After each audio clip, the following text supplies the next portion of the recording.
इशारों इशारों में बातें किया। महाराज भगवान ने जैसे ही भाषण शुरू किया, भगवान ने कहा दुर्योधन हम शांति दूत बन करके आए हैं, हम आपके सामने एक छोटा सा प्रस्ताव रखते हैं, आप उस प्रस्ताव को स्वीकार करिए। प्रस्ताव क्या है? बोले दुर्योधन तुम बस एक काम करो, वैसे तो पांडव आधे राज्य के अधिकारी हैं, पर अगर आधा राज्य नहीं दे सकते तो केवल 5 गांव दे दो। हिंदी की कविता में बड़े अच्छे कवि हुए हिंदी के रामधारी सिंह दिनकर, उन्होंने बड़ी अच्छी कविता लिखी इस बात पर। भगवान ने दुर्योधन से कहा दुर्योधन दो न्याय अगर तो आधा दो, इसमें भी यदि कुछ बाधा है तो दे दो, केवल 5 ग्राम रखो अपनी धरती तमाम, हम वहीं खुशी से खाएंगे परिजन में अस न उठाएंगे। भगवान बोले दुर्योधन पांडव कहते हैं हमें केवल 5 गांव दे दो, मैं पांडवों की तरफ से उनका प्रतिनिधि बनकर आया, केवल 5 गांव दे दो, 5 गांव में खुशी से रह लेंगे। लेकिन पांडव कहते हैं हम किसी परिवारी जन पर शस्त्र नहीं उठाएंगे। दुर्योधन बोला क्या बात करते हैं कन्हैया, 5 गांव? अरे 5 गांव तो बहुत कह दिया।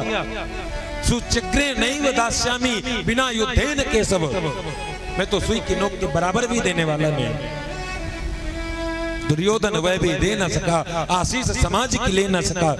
भगवान ने कहा दुर्योधन तू युद्ध की विभीषिका से परिचित नहीं, युद्ध कैसा होता है तुझे पता ही नहीं,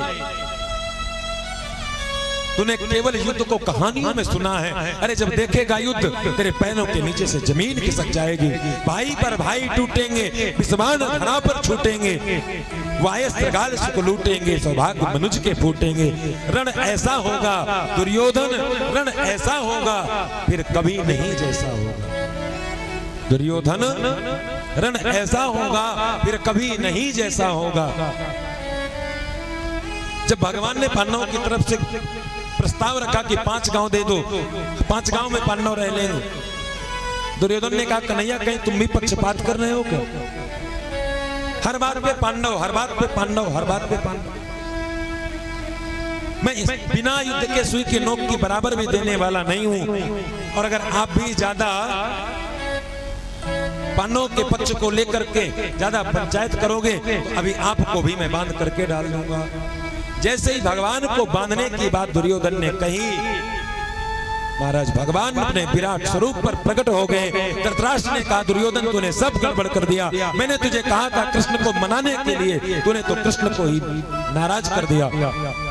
दुर्योधन वह भी दे न सका, आशीष समाज की ले न सका, उल्टे हरि को बांधने चला, जो था असाध्य साधने चला। हरि ने भीषण हुंकार किया, अपना स्वरूप विस्तार किया, डगमग डगमग दिग्गज डोले, भगवान कुपित होकर बोले, यह देख गगन मुझ में लय है, यह देख पवन मुझ में लय है। जीवा से कड़ती श्वास मेरे, जीवा से कड़ती श्वास सघन, सांसों से पाता जन्म पवन, यदि मुझे बांधना चाहे मन तो पहले बांध अनंत गगन। भगवान ने कहा दुर्योधन अगर तू मुझको बांधना चाहता है तो पहले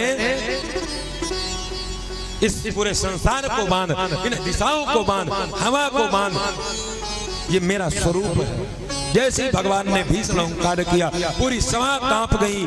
धृतराष्ट्र ने कहा दुर्योधन तूने सब कुछ नष्ट कर दिया, जल्दी पैर पकड़ कन्हैया के पैरों में गिर पड़ और क्षमा मांग। कन्हैया के चरणों को पकड़ करके दुर्योधन क्षमा मांगने लगा।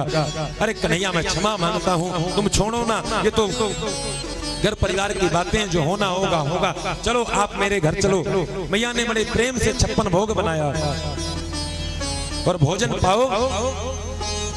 कन्हैया ने कहा दुर्योधन एक बात ध्यान दे लो, मैं दुश्मनों के घर का पानी नहीं पीता, आप मेरे दुश्मन हो। जो पांडवों का दुश्मन है, जो मेरे अपने जनों का दुश्मन है, वो मेरा दुश्मन है। ये भगवान कहते हैं तुम पांडवों के शत्रु हो तो मेरे शत्रु। भगवान ने कहा मुझे कहीं नहीं जाना, भोजन 2 परिस्थितियों में किया जाता है। यदि कराने वाले के मन में इतना अगाध प्रेम हो कि आप कितना भी खाकर आए हो, लेकिन अगर कोई बहुत विनम्र आग्रह से कहने लगे तो एक फुल्का तो खाना ही पड़ेगा। अथवा तो दूसरी परिस्थिति ये हो कि महाराज आप भूख के मारे आपके प्राण निकल रहे हो, तो कन्हैया बोले दुर्योधन न तो मेरे प्राण निकल रहे हैं और न तेरे मन में इतना प्रेम है, तो भोजन की तो कोई बात नहीं। और वैसे भी विदुर काका के घर में मेरा निमंत्रण है, मैं जा रहा हूँ विदुर जी के यहाँ और उन्हीं के घर में भोजन करूंगा। भगवान सभा को छोड़ चले करके रण गर्जन घोर चले। दुर्योधन रण ऐसा होगा फिर कभी नहीं जैसा होगा। रथ चली परस्पर बात चली, समदम की टेढ़ी घात चली। शीतल हो हरि ने कहा हाय, अब शेष नहीं कोई उपाय। हो विवश हमें धन धरना है, क्षत्रिय समूह को मरना है। भगवान ने सभा को छोड़ दिया, चले गए। भगवान सभा से निकलकर धीरे धीरे पहुंच गए विदुर के